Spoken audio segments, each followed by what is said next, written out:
আমার ভয়ের কারণটা রয়েই গেল। এ লোক আমাকে কি পাহারা দেবে? একা এই প্রায় খোলা ঘরে থাকা, বহু দূরের মধ্যে কোনো মানুষ নেই। কিছু বিপদ ঘটলে হাজার চিৎকারেও লোক আসবে না। জানলার গারদ নেই, ছিটকিনিও তেমন মজবুত নয়।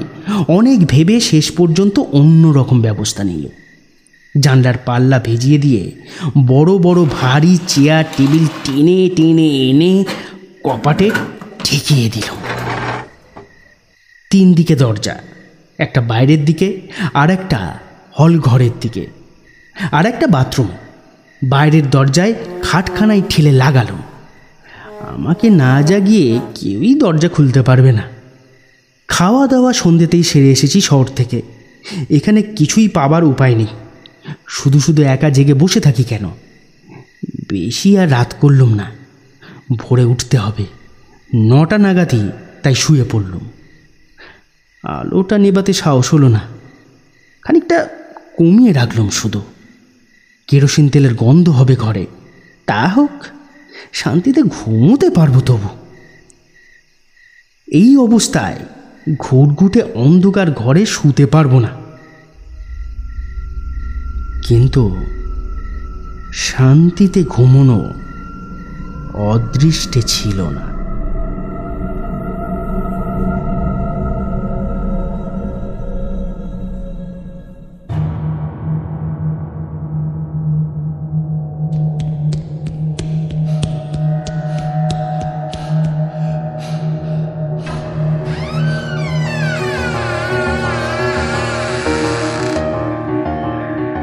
কলাকানন শিল্প ও সাংস্কৃতিক গ্রুপের ইউটিউব চ্যানেলে আপনাদের সকলকে স্বাগতম। আমরা টিম কলাকানন, আর আমাদের অন্যান্য বিভাগের মধ্যে অন্যতম এই বিভাগ কাহিনী বাহিনী। রহস্য, রোমাঞ্চ এবং ভয়ের সাথে জুড়ে থাকুন আমাদের এই কাহিনী বাহিনী সিরিজের সাথে।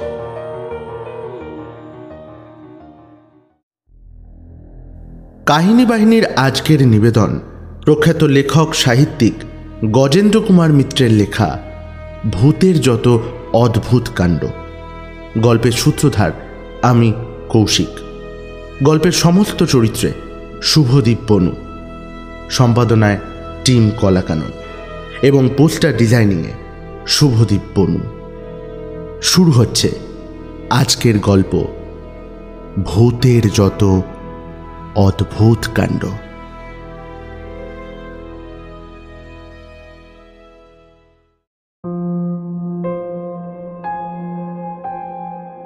সত্যি ভূতের সবই অদ্ভুত। তফাৎ কেবল উকারে। অদ্ভুত হস্য, ভূত দীর্ঘ। তবে আমি যে ভূতের কথা বলছি সে সত্যি ভূত কিনা তা জানি না।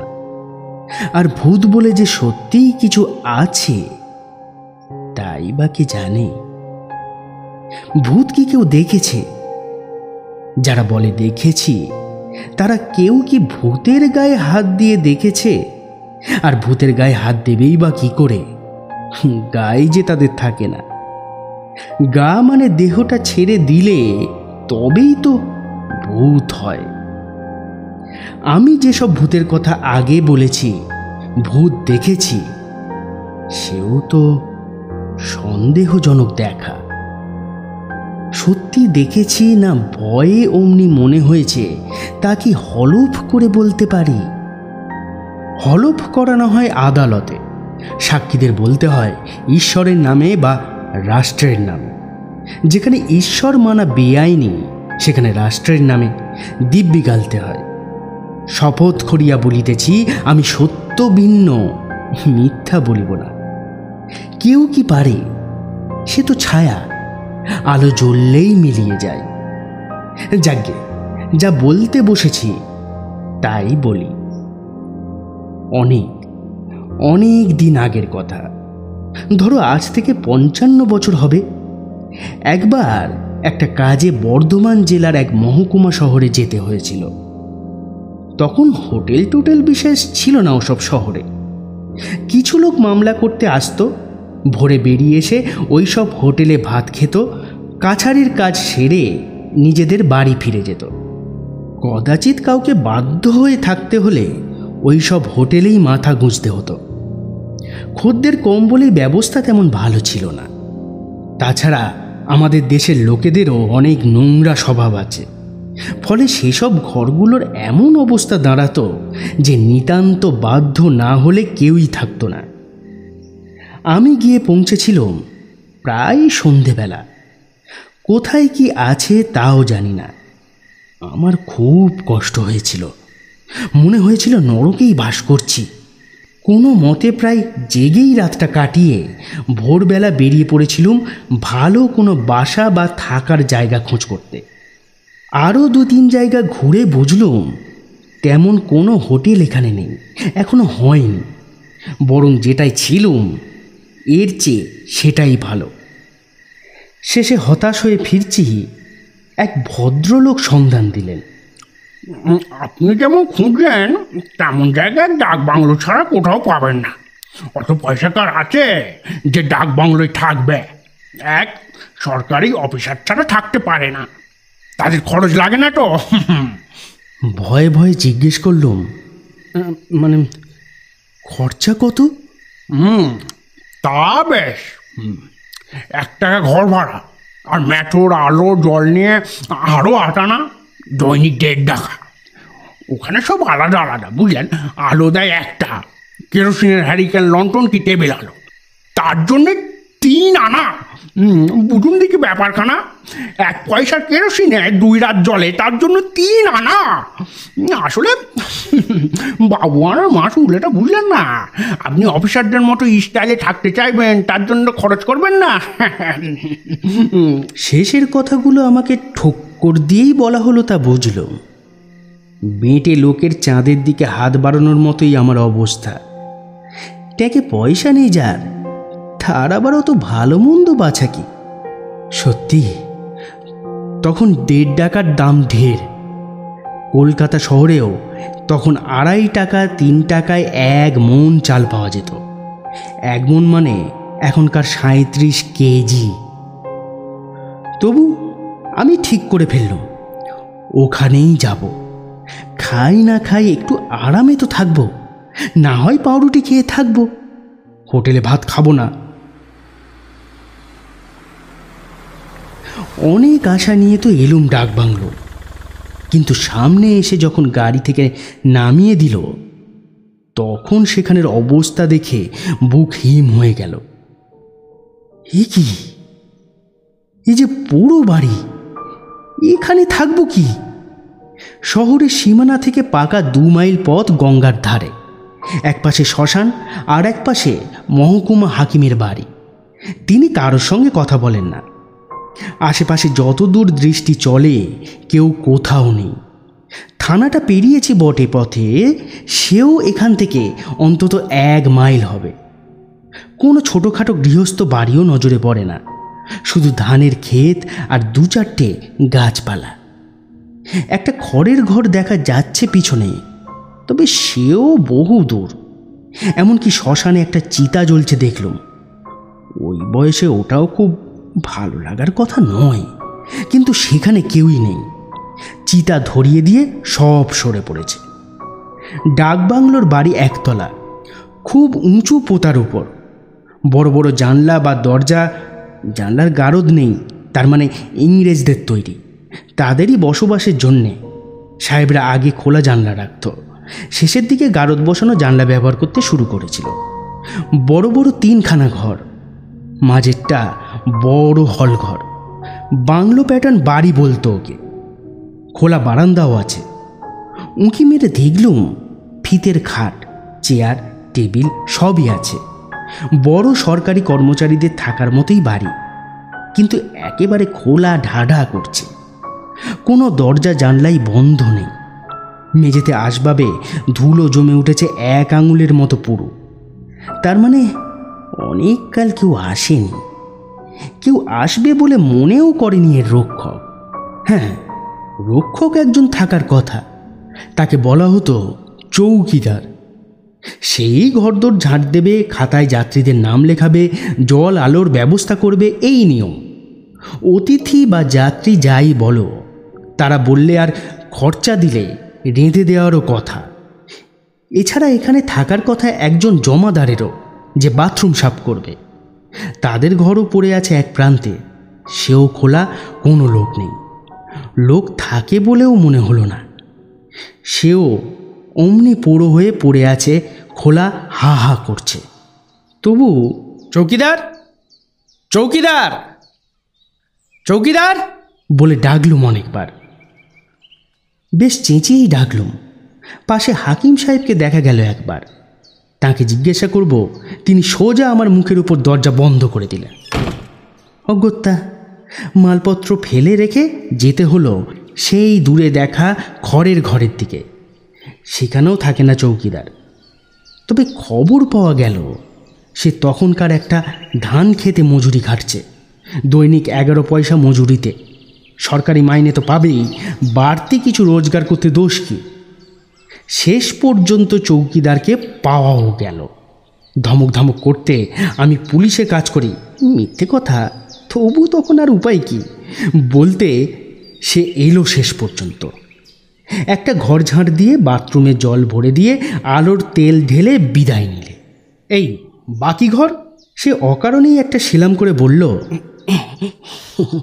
কি হবে হুজুর ভূতের বেগার খেতে? কে বা আসছে?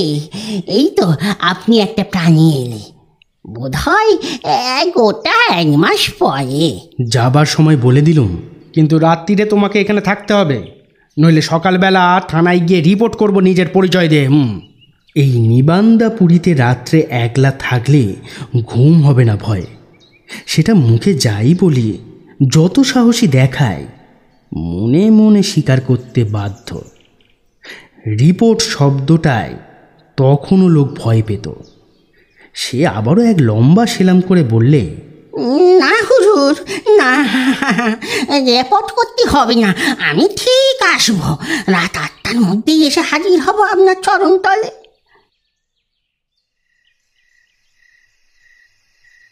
তা এলো লোকটা ঠিক 8:30 নাগাদ আমার চরণতলে এসে পৌঁছে গেল।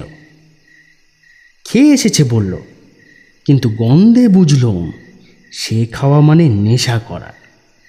এসে একবার মুখটা দেখিয়েই পাশের বড় হলঘরখানায় সেই এক পুরু ধুলোর ওপর পড়ল শটান।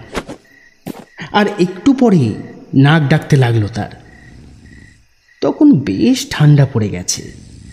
হলঘরের দৌড় জানলা সব খোলা, গায়েও তার একটা গেঞ্জি ছাড়া আর কিছুই নেই। তবু তার ঘুমের কোনো ব্যাঘাত ঘটল না। তার মানে আমার ভয়ের কারণটা রয়েই গেল। এ লোক আমাকে কি পাহারা দেবে? একা এই প্রায় খোলা ঘরে থাকা, বহু দূরের মধ্যে কোনো মানুষ নেই। কিছু বিপদ ঘটলে হাজার চিৎকারেও লোক আসবে না। জানলার গারদ নেই, ছিটকিনিও তেমন মজবুত নয়। অনেক ভেবে শেষ পর্যন্ত অন্য রকম ব্যবস্থা নিল। জানলার পাল্লা ভেজিয়ে দিয়ে বড় বড় ভারী চেয়ার টেবিল টেনে টেনে এনে কপাটে ঠেকিয়ে দিল। 3 দিকে দরজা, একটা বাইরের দিকে, আর একটা হল ঘরের দিকে, আর একটা বাথরুম। বাইরের দরজায় খাটখানায় ঠেলে লাগালো। আমাকে না জাগিয়ে কেউই দরজা খুলতে পারবে না। খাওয়া দাওয়া সন্ধ্যেতেই সেরে এসেছি শহর থেকে। এখানে কিছুই পাবার উপায় নেই। শুধু শুধু একা জেগে বসে থাকি কেন? বেশি আর রাত করলুম না, ভোরে উঠতে হবে। 9টা নাগাদই তাই শুয়ে পড়লুম। আলোটা নেবাতে সাহস হলো না, খানিকটা কমিয়ে রাখলুম শুধু। কেরোসিন তেলের গন্ধ হবে ঘরে, তা হোক, শান্তিতে ঘুমোতে পারবো তবু। এই অবস্থায় ঘুটঘুটে অন্ধকার ঘরে শুতে পারবো না। কিন্তু শান্তিতে ঘুমোনো অদৃষ্টে ছিল না। অল্প বয়স, ভয় ভয় করলেও শোয়া মাত্র ঘুমিয়ে পড়েছে, আর সে ঘুমও সহজে ভাঙবার কথা নয়। তবুও হঠাৎই কি একটা বিদঘুটে আওয়াজে ঘুম ভেঙে গেল। তবু তখন এত ঘুম, হুঁশ ফিরলেও চোখ খুলতে পারছি না, এমনই অবস্থা। তার মধ্যেই আবারও সেই আওয়াজ। মনে হলো কি একটা যেন জন্তু খ্যাঁ খ্যাঁ করে হাসছে। বাঘটাক নয় তো? শুনেছি হায়নারা অমনি হাসে। হায়না ঘরে ঢুকলো। ধর্মড়িয়ে উঠে বসলুম। ঘুমও তখন বেশ ভেস্তে গেছে। দেখি সীমান চৌকিদার আমার সামনে বড় টেবিলটায় বসে অমনে বিদ ঘুটে হাসি হাসছে।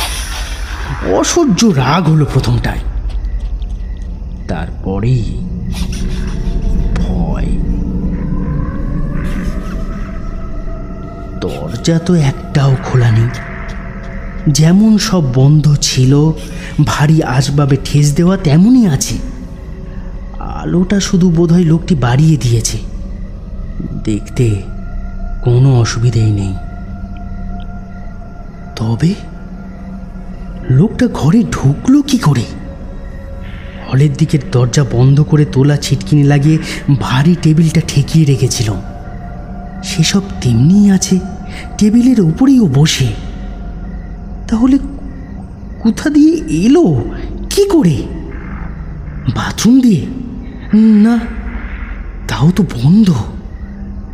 কাঠের ভারী ইজি চেয়ারখানা লাগানো, তার সঙ্গে আমার খাট। তবে এবার লোকটা কথা কইল। আগে না বাবু মশাই, দুধটা ঠিকই আছে, আমাদেরও সব লাগে না, আমরা এমনি আসি যাই। দেখলো কাল আপনি খুব ভয় পেয়েছ, তাই একটু নজর করার জন্য আরো এলো। আর বলি, দুটো কথাবার্তা কইলে মনে একটু ফুর্তি পাবে।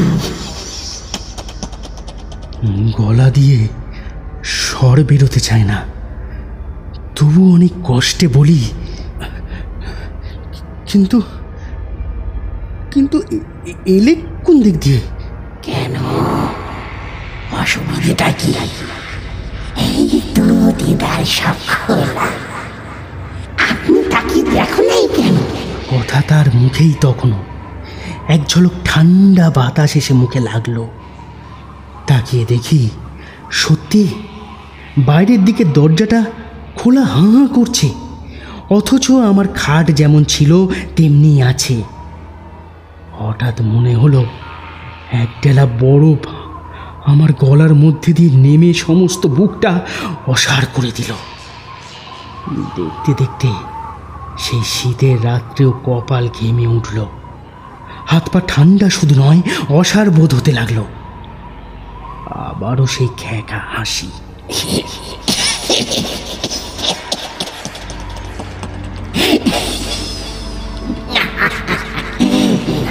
বাবু মশাই না,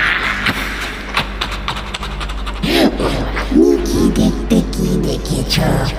যে দেখেন নাই কেন? কপাট আপনার যেমন কাঁটা তেমনি আছে। আবারও চাইল, অনেক কষ্টে। চাইতেই হলো। দেখি সত্যিই দরজা তেমনি বন্ধ। আমার খাটখানা ঠেস দেওয়া, নেয়ারের খাট, কিন্তু ছত্রি আছে। মাথার দিকে কাজ করা কাঠ খানিকটা, পায়ের তলাতেও রেলিংয়ের মতো। যাকে খাট বলে রীতিমতো তাই, কেবল কাঠের ব্যাটমের বদলে নেয়ারের ফিতে। খাট পুরো দস্তুর ভারী, বাতাসে ঠেলে কপাট খুলে যাবে তা সম্ভব নয়। কিন্তু কিন্তু ব্যাপারটা কি হচ্ছে? আমি স্বপ্ন দেখছি না না মাথাই খারাপ হয়ে গেছে। ভয়ে ভয়ে গলা দিয়ে আওয়াজ বেরোচ্ছে না। চিৎকার করে একবার চৌকিদার ডাকতে গেলুম, মুখটা ফাঁক হলো এই পর্যন্ত, ডাকা গেল না। মাঝখান থেকে আবার খ্যা খ্যা করে সেই বিদঘুটে হাসি।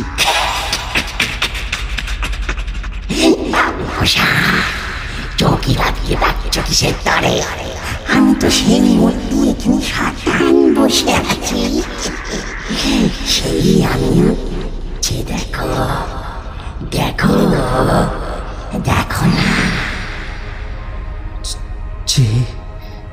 চেয়ে দেখল, ফলে পাগল হতে যেটুকু বাকি ছিল সেটুকু আর রইল না বোধহয়। সাবেক কালে সাহেব পছন্দ বাংলো বাড়ি, একতলায় দোতলা সমান উঁচু হয়ে মাথাটা ঠেকেছে ছাদের ভারী কড়িকাঠে। সে লকলকে জিভ বার করে কি যেন সেই কড়িকাঠ থেকে চেটে খাচ্ছে। মশা কি পোকা কি মাকড়সা কি জানি।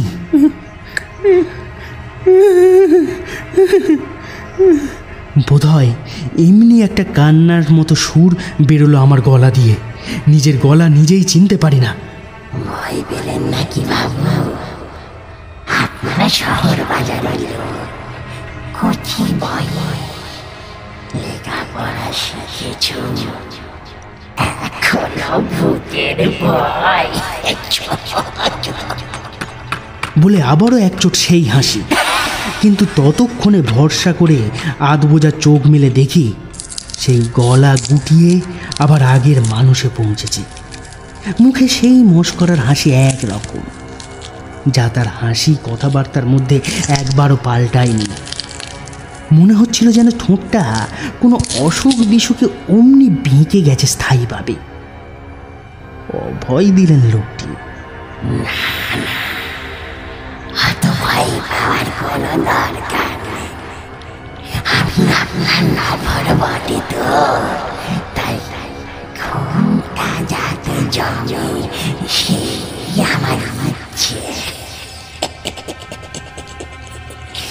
আমি বাবু এখানেই থাকি, দিনে চৌকিদারি করি, মাঠে জন কাটি বটে, কিন্তু রেতের বেলায় যেন হতে পারে। কেমন ইচ্ছে করে বাবু ভাইদের ভয় দেখায়, কিন্তু সাহেব শুভকি তাদের মেয়ে মিলে আমি একেবারে ভালো ছেলে, কিচ্ছু করি না। ওরা বড় ঘুমার বাবু মশাই, বড় ঘুমার। ভয় পেলে দেবে গোটা বাড়িটা ভেঙে অন্য কোথাও বাড়ি করবে, ভাঙবে, কিংবা আগুন ধরিয়ে চালিয়ে দেবে। আমি যাব কোথায় বলো? আমি তখন যাব কোথায়? তারপর একটা হাই তোলা শব্দ করে বললে,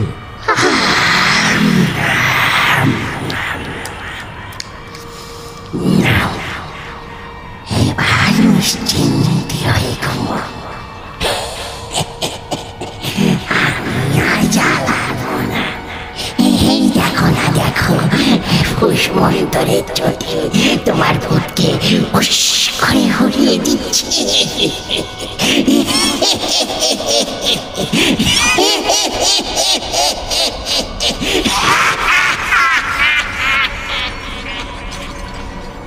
বলতে বলতেই দুমদাম হর হর ছচ্ছর কতগুলো শব্দ। লণ্ঠনের আলোটা যেন চমকে উঠে নিভে গেল। সেই অন্ধকারে দেখি ঘরের সবকটা দরজা জানলা খোলা, তার মধ্যে দিয়ে হু হু করে শীতের হিম বাতাস ঢুকছে। যেসব চেয়ার টেবিল ঠেস দেওয়া ছিল তা বোধ হয় নিজেরাই যে যার জায়গায় সরে এসেছে। আর কিছু দেখতে পারলাম না, আর কিছু মনেও নেই। সবটা যেন অন্ধকারে একাকার হয়ে গেল, চোখ তো বটেই, মাথাতেও।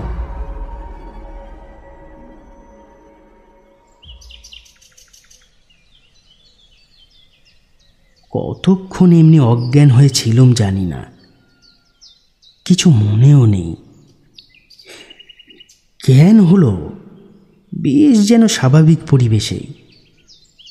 কথাটা বলেছি বটে, তবে এসব পরে মনে হয়েছে। কি হয়েছিল, কি দেখেছি, কিছু দেখেছি কি না তাও তো ভাবিনি। ভাববার মতো কিছু আছে কি না তাই বা ভাববো কেন? যেমন শুয়েছিলাম তেমনিই আছি। হ্যারিকেনটা সেই এক কোণে তেমনই জ্বলছে, যেমন কমিয়ে রেখে শুয়েছি তেমনই। দরজা কপাট বন্ধ, চেয়ার টেবিল ঠেকানো। না, সব ঠিক আছে, তবু কেমন একটা অস্বস্তি বোধ হচ্ছে, যেন শরীরটাও ভালো লাগছে না। দুর্বল দুর্বল লাগছে, মাথাটাও ঝিমঝিম করছে। ভাবতে ভাবতেই মনে পড়ে গেল সব ঘটনা। উফ, কি ভয়ঙ্কর কাণ্ড! স্বপ্ন নিশ্চয়ই। এমন স্বপ্ন মানুষ দেখে? এত জিনিস থাকতে আমিও বা এমন স্বপ্ন কেন দেখলুম? যাকে স্বপ্নের উপর দিয়ে গেছে সেই ভালো। এখনো রাত অনেক আছে, ঘুমোই একটু। পাশ ফিরে কম্বলটা গায়ে টানতে যাব, দূরে বোধহয় থানা থেকেই পেটা ঘড়িতে ঢং ঢং করে 5টা বাজার শব্দ কানে এলো। সস্তা দামের পুরনো ঘড়িটা হাতে ছিল, ওটা রোজ খানিকটা করে এগিয়ে থাকে। হ্যারিকেনের আলোতে চেয়ে দেখি সেই ঘড়িতে প্রায় 5:30 বাজে। তার মানে ভোর হয়ে গেছে। আজ 7টার গাড়ি ধরে দাঁইহাট যাব, কথা আছে। আর ঘুমলে চলবে না। প্রচণ্ড শব্দ করে একটা হাই। ইচ্ছে করেই অত বড় শব্দ করা, বুকে বল আনার জন্য। তুলে উঠে পড়লাম, আলোটা বাড়িয়ে টেবিলের ওপর তুললাম। এতক্ষণে ঘরটা মানুষের মতো মনে হলো একটু। আচ্ছা, এতক্ষণ ঘুমলাম কি করে? সেই তো 8:30টায় শুয়েছি। স্বপ্ন দেখে অজ্ঞান হয়ে যায়নি তো? কথাটা যত ভাবি ততই মনে হয় তেমনই একটা কিছু ঘটেছিল। বাথরুম যাওয়া দরকার, ঠিক যেন সাহস হচ্ছে না। এবার আমি হরপর করে টেবিলটা সরিয়ে এক ঝটকায় মাঝের দরজাটা খুলে ফেলল। লোকটা বোধহয় ঘরের দরজাও দেয়নি। দরজা খুলতেই ঠান্ডা হাওয়া, সেই সঙ্গে কাক ও অন্যান্য পাখির ডাক। মানে সত্যিই সকাল হয়েছে। বুকে ভরসা এলো একটু। বেশ চড়া গলায় ডাকলো, চৌকিদার! এই চৌকিদার! কোথায় কে? আসলে নেশা করে ঘুমাই তো, ঘুম ভাঙে না। আলোটা নিয়ে ঘরে ঢুকলাম। তখনও টর্চের চল হয়নি তত। কিন্তু কোথায় কে? কারো চিহ্ন মাত্র নেই। চিহ্ন কথাটা সহজভাবে বলছি না, সত্যি কোনো চিহ্ন নেই। মানে অত পুরো ধুলো, তার উপরে যদি একটা মানুষ এসে শোয়, তার পায়ের ছাপ ধুলোর ওপর শুলে মানুষ সমান দাগ, এটা তো পড়বে। তেমন যেমন ছাপ বা দাগ নেই। মাসখানেক কি তারও বেশি দিনের পরা ধুলো নিশ্চিন্তে বিশ্রাম করছে। কোনো প্রাণী তাদের সে বিশ্রামে ব্যাঘাত ঘটায়নি। এর মানে কি? এর মানে আমি জানতে চাই। পাগলের মতো চিৎকার করতে করতে সেই আলো হাতে ছুটে বাইরে বেরিয়ে। চৌকিদার, কোথায় গেলে? চৌকিদার! বেরোতেই দেখি সীমান চৌকিদার অনন্ত পারই আসছে এদিকে। ততক্ষণে বেশ একটু ফর্সা হয়েছে। গঙ্গার ধার থেকে হাড় কাঁপানো হাওয়া আসছে। পাশের বাড়ির হাকিম সাহেবের উনুনের ধোঁয়া বেরোচ্ছে গল গল করে। সহজ স্বাভাবিক জীবনের লক্ষণ। অনন্ত তার অভ্যাস মতো ঘটা করে নমস্কার করলো একটা। মশাই কি চান করবেন সকালে? টাটকা জল লাগবে না গরম জল করতে হবে? চা খাবেন নাকি? তাহলে আমার ঘর থেকে করে নিয়ে আসতে হবে, এখানে তেমন কোনো জোগাড় নাই। আমি প্রায় বোমার মতো ফেটে পড়ল। তুমি কাল রাত্রিরে শুতে আসনি কেন, বেঈমান বদমাইশ স্কাউন্ডার! এত গালাগালে সে চটল না। তখনকার দিনে, আমি বলছি 1930-31 সালের কথা, চটতো না। কিন্তু অবাক হয়ে গেল যে সেটা তার মুখ দেখেই বুঝলাম। কে বাবু, আমার উপর আপনি রাগ করছো?